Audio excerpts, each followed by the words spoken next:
very windy day for this kite, huh?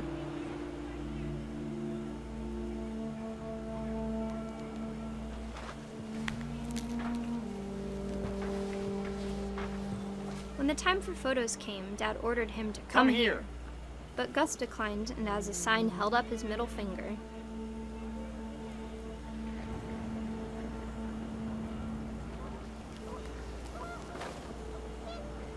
Whew. The wind picked up, and panicked geese appeared and quickly went. But all the humans did that day was go inside the tent.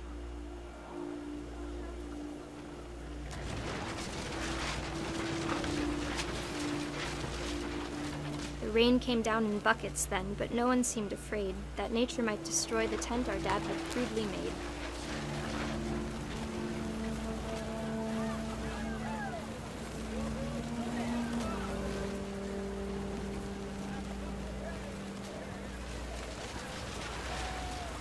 The thunder sounded much too close and full of angry power, but all my father said to this was, "Make the music louder."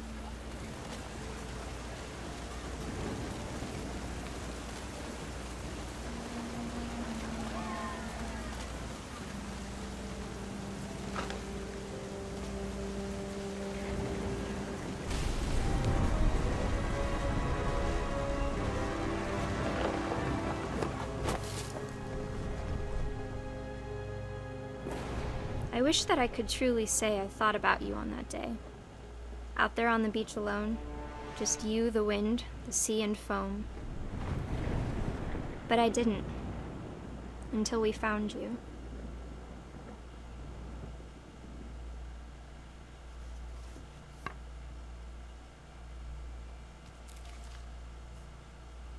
She never talked about him, but Mom told me once if I was a boy, they were going to name me Gus.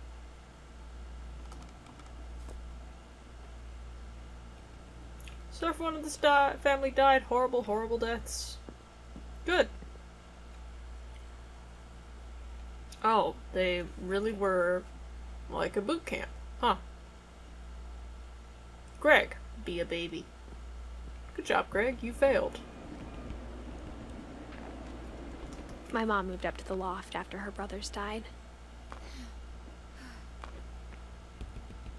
At the time, it was as far away as she could get.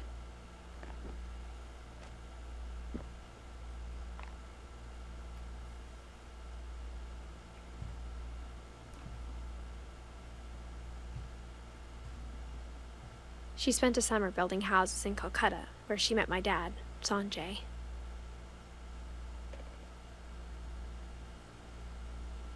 Fly to India.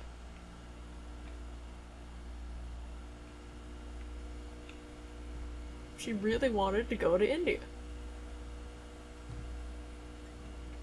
My mom moved to India a week after graduation and got a job teaching English. Louis was born a year later.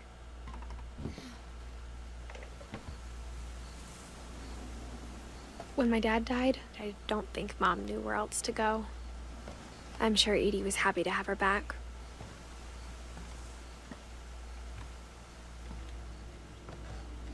The house had to get a little bigger, but Edie was used to that. And for a while, things were good. Almost normal.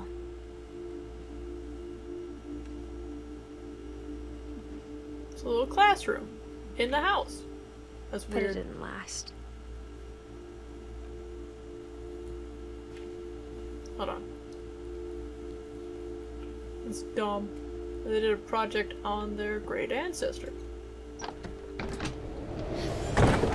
The beginning of the end was Milton's 10th birthday, when Edie gave him a castle.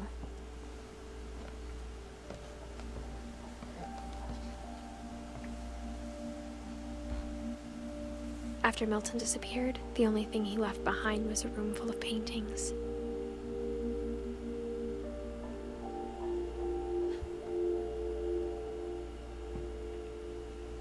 How do I get in? There we go.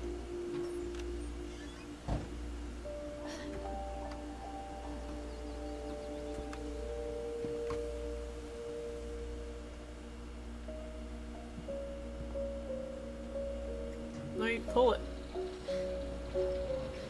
Or go up it, or something. Who knows, honestly.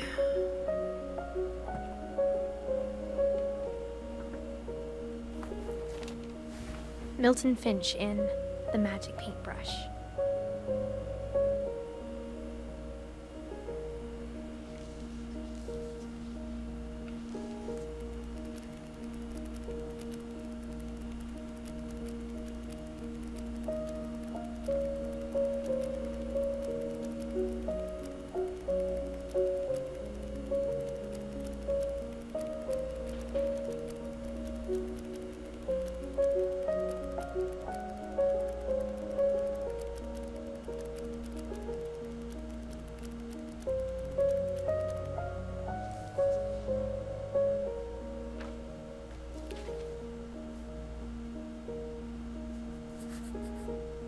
I was 4 when Milton disappeared.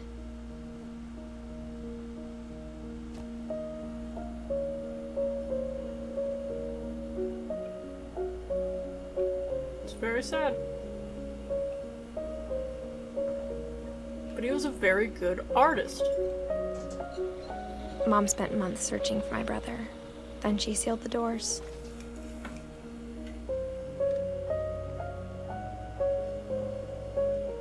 Whatever Milton had found in the house, Mom didn't want it getting out.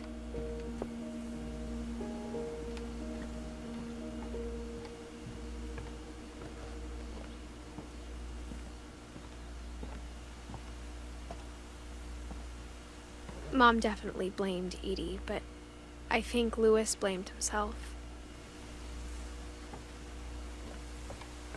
After he graduated, he just spent more and more time in his room. Until Mom got him a job at the cannery.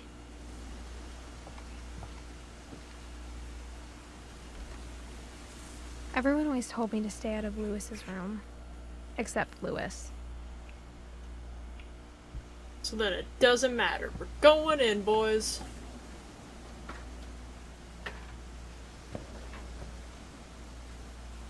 Into the boat. Up.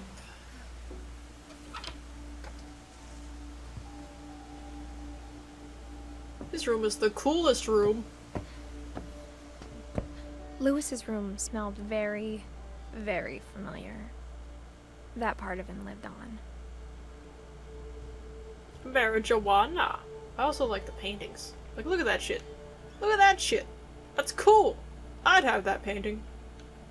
Lewis and I spent a lot of time playing games together, but he was surprisingly bad at them. He died a lot. Probably because he was high all the time.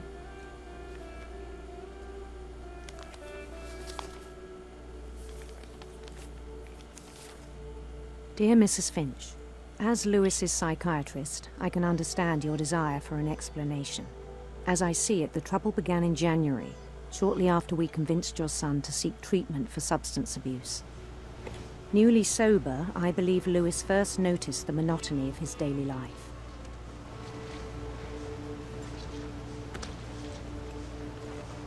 He kept working at the cannery. Can't do anything with my hands? Oh, wait. But he withdrew part of himself.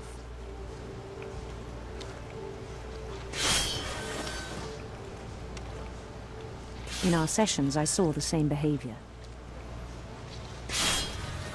His mind began to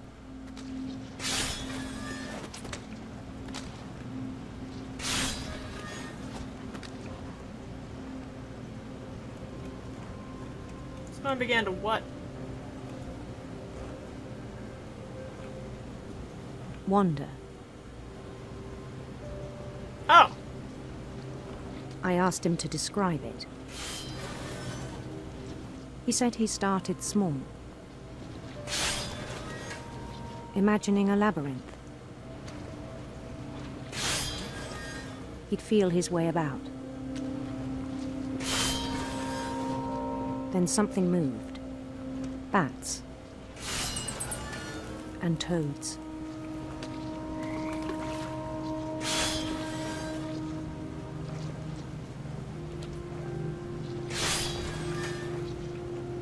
and things that have not names.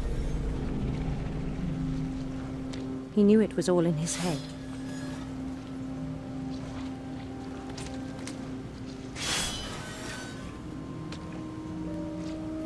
But he took it very seriously.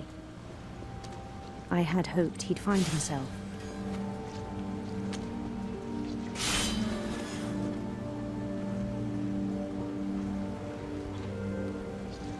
But he found something more.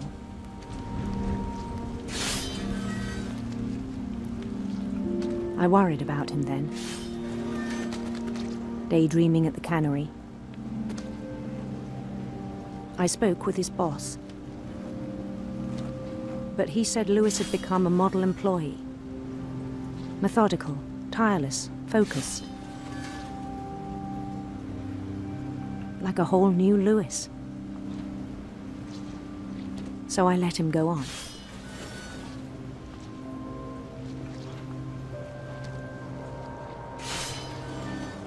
I even encouraged him.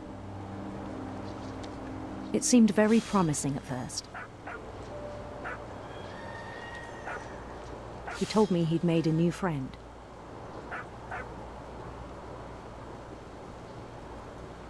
On the edge of a city he named Lewis Topia.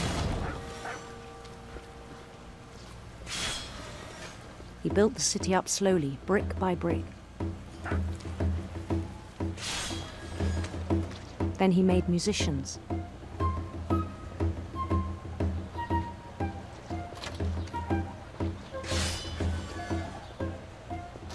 And songs for them to play. He talked about starting a band. And he was always humming something. Every day his imagination grew stronger.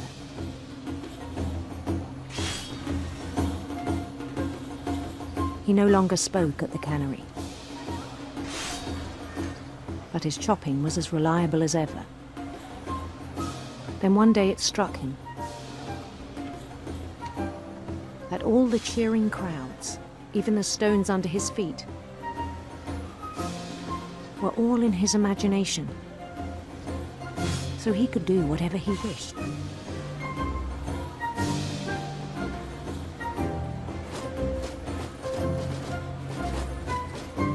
He held an election for mayor. And he won. They begged him to stay, but his mind was already wandering. It became a game for him.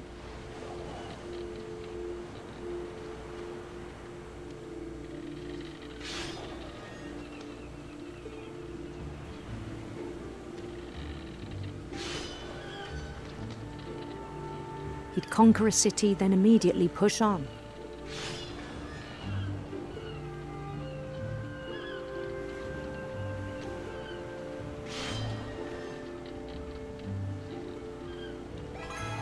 New Louisville.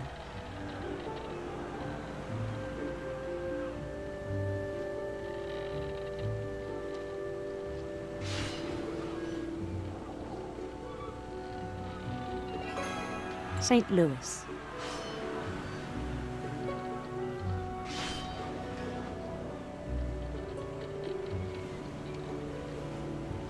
He started drifting away from our reality.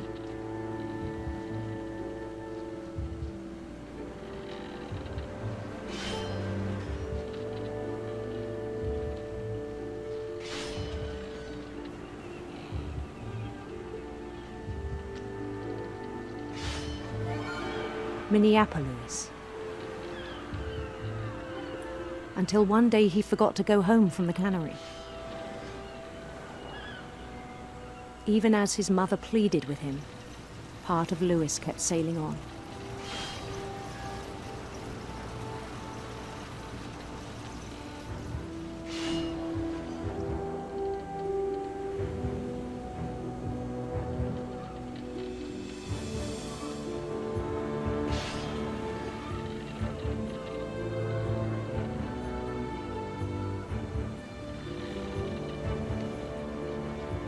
In Louisburg, he heard rumors of a... Oh, obviously a beautiful prince. So beautiful.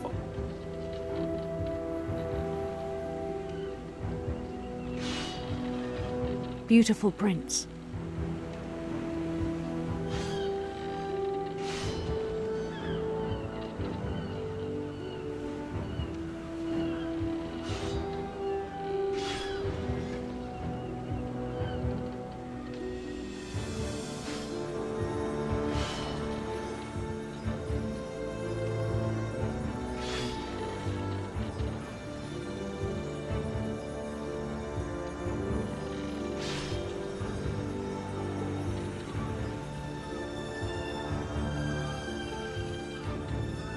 The prince was on his own quest for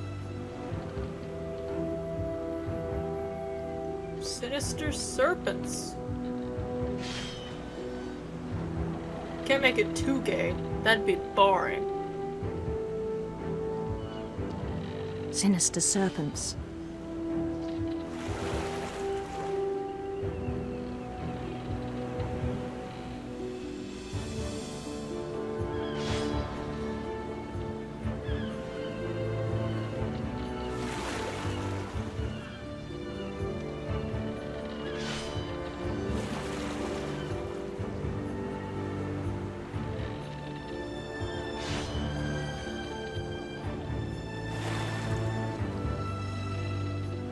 He followed the sound of his electric guitar. Electric sitar, sorry. Same thing.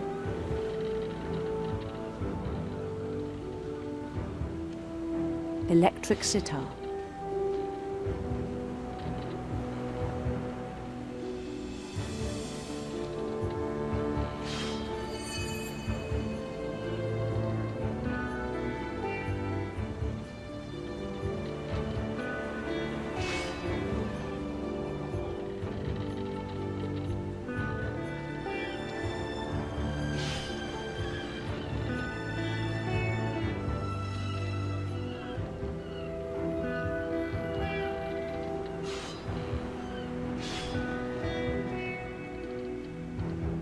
His chase led him to a golden palace east of the sun and west of the moon.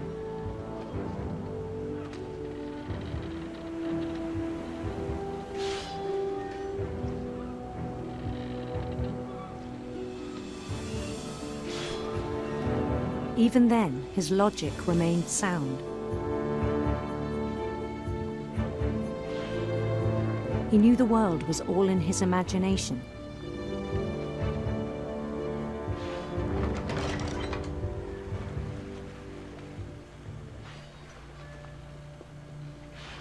But he was so proud of having created it. Oh.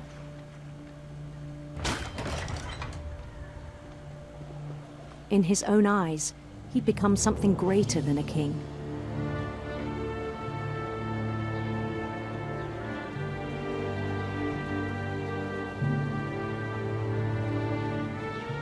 For someone who'd never known success in the real world, I think it was overwhelming.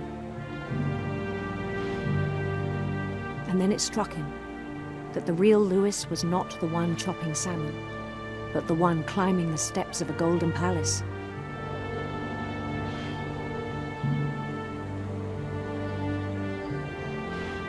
My imagination is as real as my body, he told me.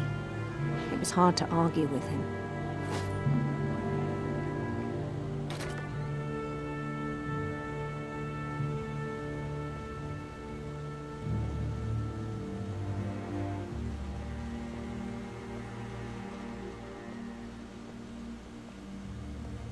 He began to forget the world we know.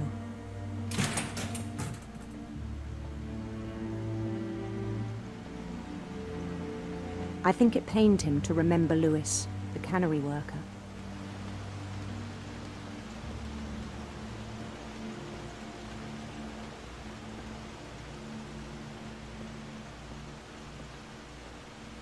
He began to despise the man with a royal contempt.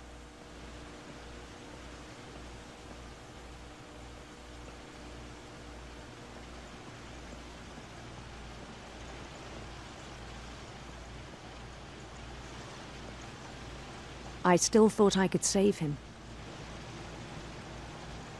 Even after he said he was being crowned king over all the lands of wonder. The palace would be packed with his companions.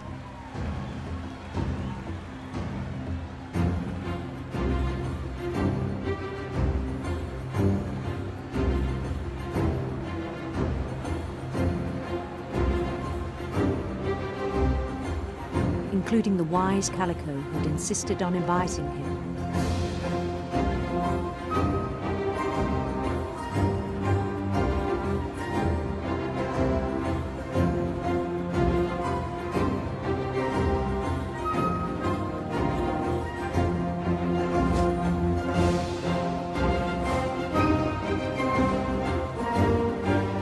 His prince waited, holding his crown.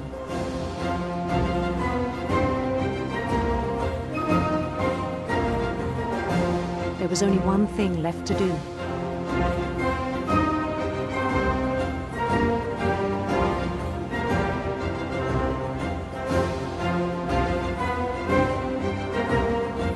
Bend down his head.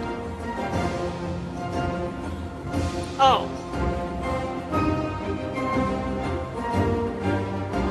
Okay.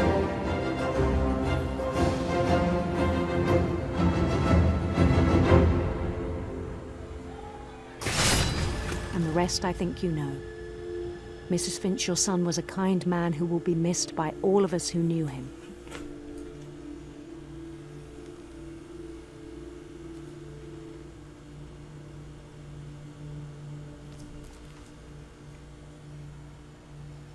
My brother was really cool.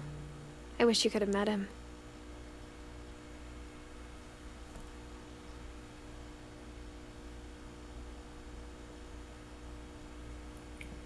So all that's left is Dawn now.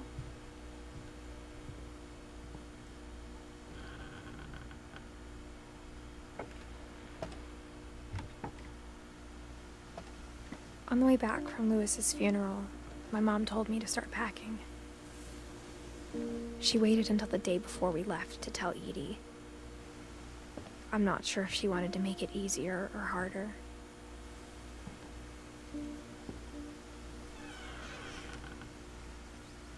I wish we'd stayed. But I understand why we left.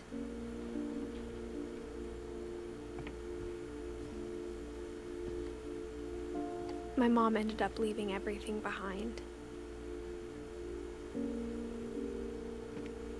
What happened that night had been coming for a long time. Maybe it should have come sooner.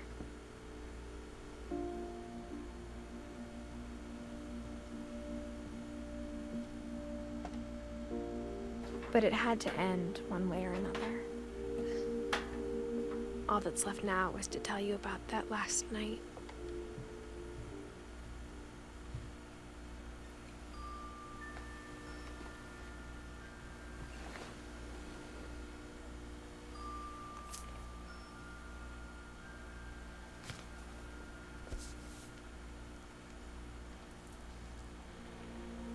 That whole last day, Edie just watched us pack and didn't say a word.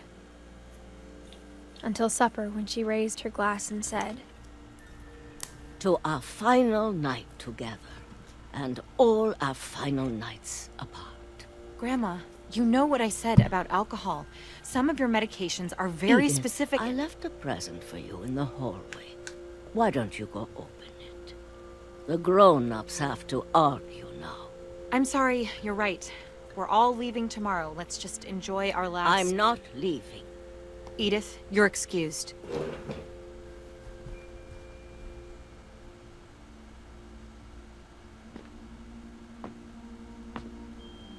the power had been shut off that morning, but Edie always had plenty of candles.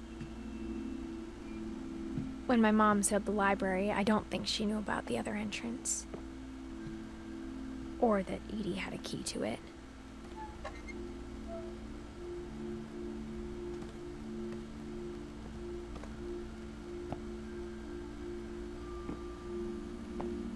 That thing you're afraid of isn't going to end when you leave the house.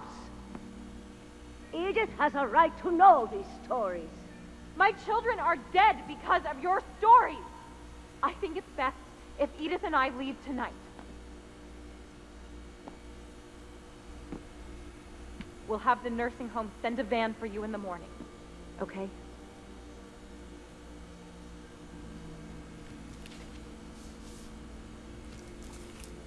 Dear Edith, there's so many stories I wish I could tell you, but there's only time for one. This is about what happened on the night you were born. That night, the tide went way, way out. It was the first and last time I ever saw the old house aground. There'd been an earthquake out in the middle of the ocean. They called it the lowest tide in 1,000 years. God, it smelled awful. You know, I've seen that house every day of my life.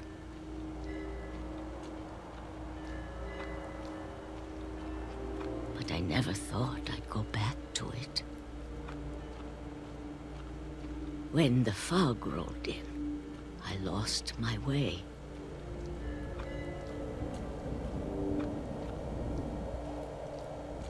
Literally just go straight. I got turned around. How did you do that?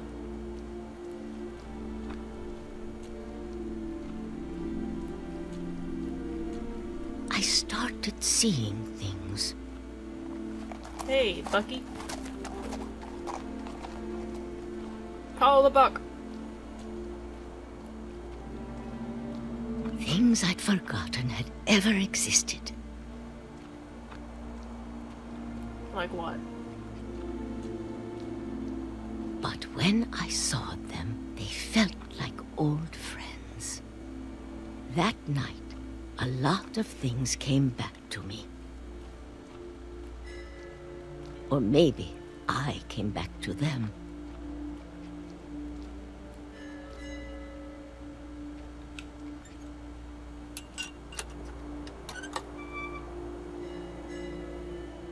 Things I can't explain, but that I need you to try and... Edith, what are you doing in here? It's mine. Edith! Mom, you're gonna rip it! Let go! I kicked and screamed, but Mom dragged me to the car and...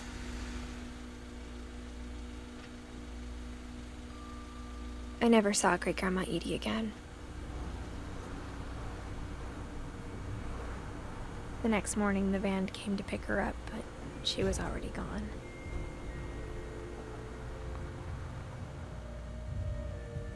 After that, we moved around a lot.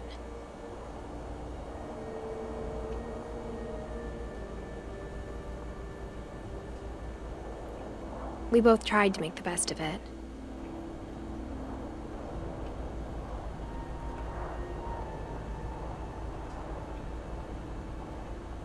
A few years went by.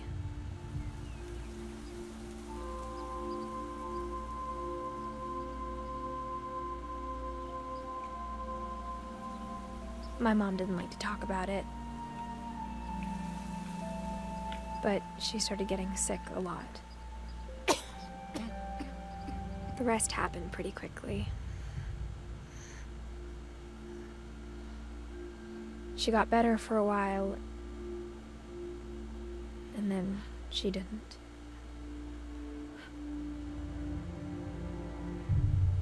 And then I was alone.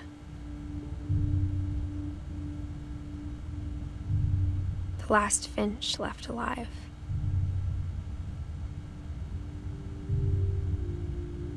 Until I found out about you. I'm still not sure what to tell you about all this. If we lived forever, maybe we'd have time to understand things. But as it is, I think the best we can do is try to open our eyes. And appreciate how strange and brief all of this is. This journal was supposed to be for you. But now I hope you'll never see it. I just want to meet you and tell you all these stories myself. But I guess if you're reading this now, things didn't work out that way.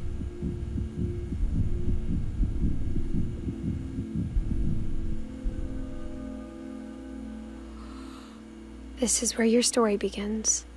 I'm sorry I won't be there to see it. It's a lot to ask, but I don't want you to be sad that I'm gone. I want you to be amazed that any of us ever had a chance to be here at all. Good luck.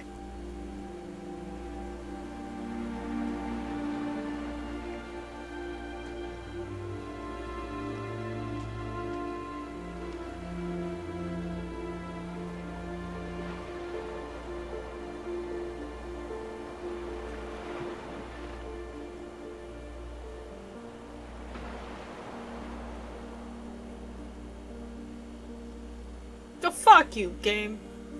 I didn't ask you to make me sad. It's a wonderful picture, but fuck you!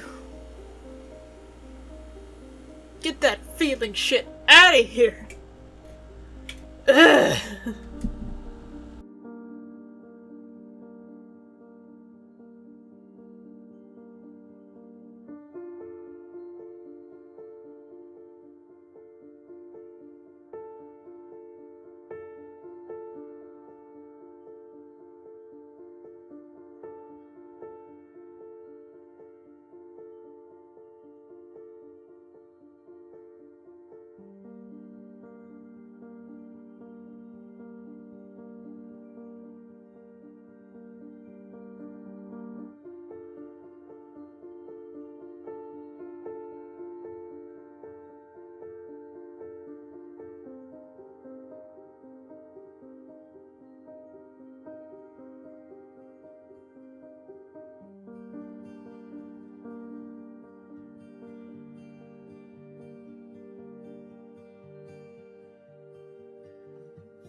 Great. We did it. Look at that family tree, it's so complete, and most of them died young. Fantastic, it's such a happy story. Ah!